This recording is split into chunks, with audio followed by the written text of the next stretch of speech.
آل محمد كما باركت على إبراهيم وعلى آل إبراهيم إنك حميد مجيد جزا الله عنا محمدا ما هو أهله جزا الله عنا محمدا ما هو أهله جزا الله عنا محمدا ما هو أهله.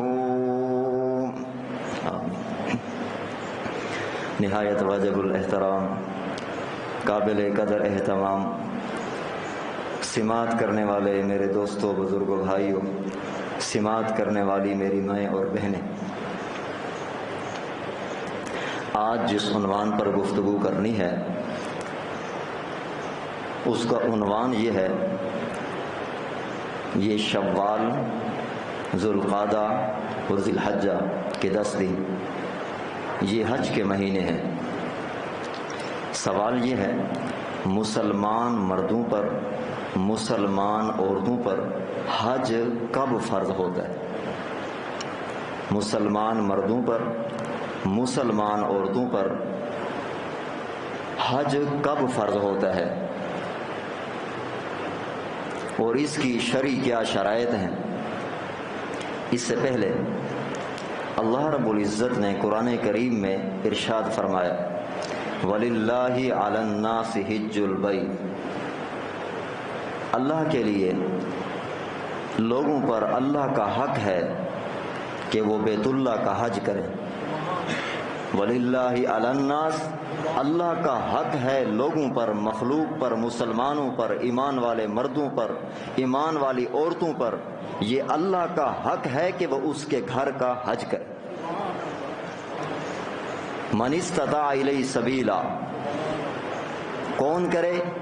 جس کے پاس بیت اللہ تک پہنچنے کی طاقت ہو، جس کے پاس بیت اللہ تک پہنچنے کی قدرت ہو، اس پر حج فرض ہے، چاہے مرد ہے، چاہے عورت ہے، چاہے جوان ہے، چاہے بوڑھا ہو، جس کے پاس طاقت ہے، قدرت ہے بیت اللہ تک پہنچنے کی، تو اللہ رب العزت نے ان مردوں پر، ان عورتوں پر، استطاعت پر حج کو فرض قرار دیا ہے۔ اور اس موجودہ حالات میں اجتماعی پریشانی مسلمانوں کے اجتماعی گناہوں کا نتیجہ ہوتا ہے۔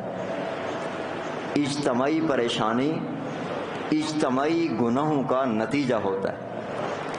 ان گناہوں کے وبال میں ایک یہ بھی ہمارا گناہ ہے، باوجود طاقت کے، باوجود استطاعت کے، ہم دیگر لاکھوں کروڑوں خرچ کر رہے ہیں، لیکن جو ہمارے اوپر مال موجود ہونے کی صورت میں، استطاعت ہونے کی صورت میں، ہم نے فرضی حج کو نظر انداز کر دیا ہے۔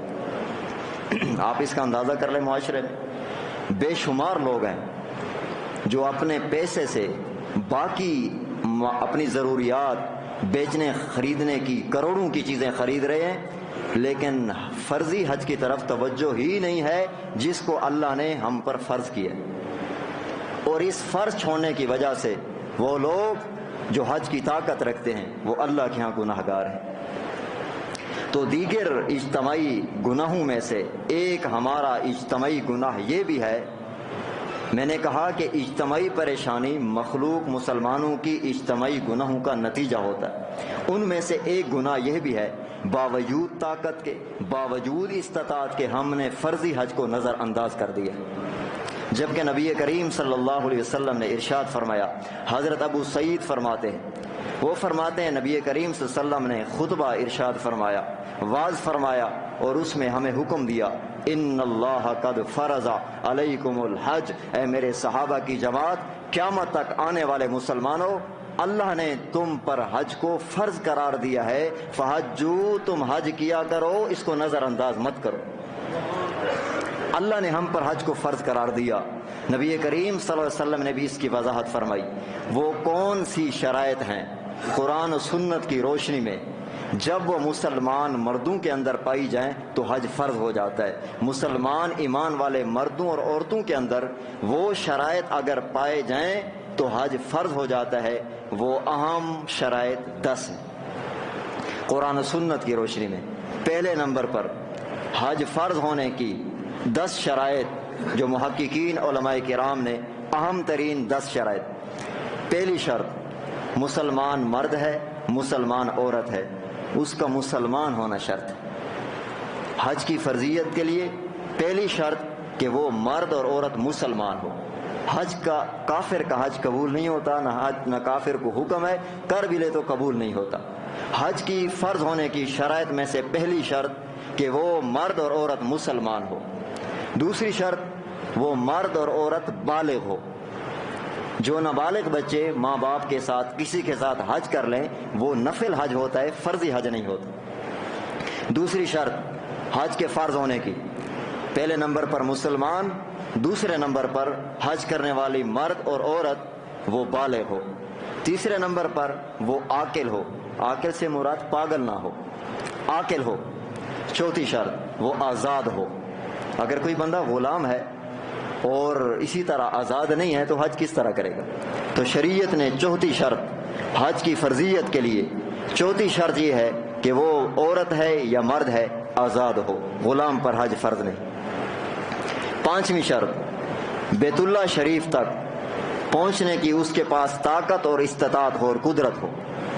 چھٹی شرط حج کا وقت ہو۔ حج کے وقت سے کیا مراد؟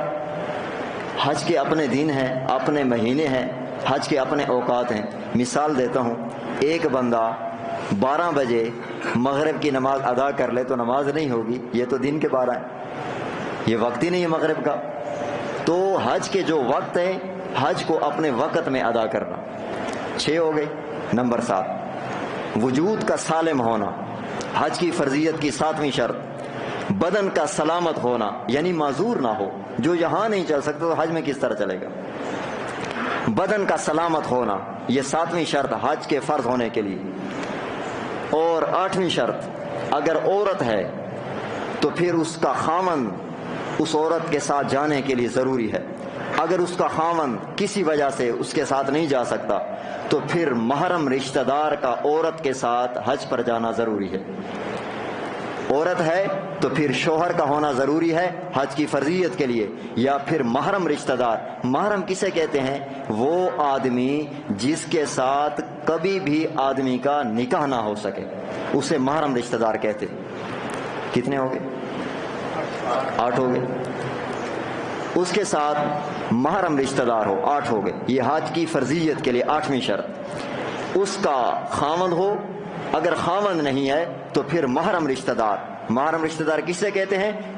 جس کے ساتھ کبھی بھی عورت کا نکاح نہ ہو سکے وہ اس کے ساتھ جائے گا۔ 7 شرط۔ 9ویں شرط اگر عورت ہے اس پر حج کی فرضیت کے لیے یہ باقی شرائط کے ساتھ ساتھ پائے جانے کے ساتھ ساتھ عورت عدت میں نہ ہو۔ عورت عدت میں نہ ہو، چاہے طلاق کی عدت ہے چاہے اس کا خاوند فوت ہوا ہے، یعنی عدت وفات بھی نہ ہو اور عدت طلاق بھی نہ ہو۔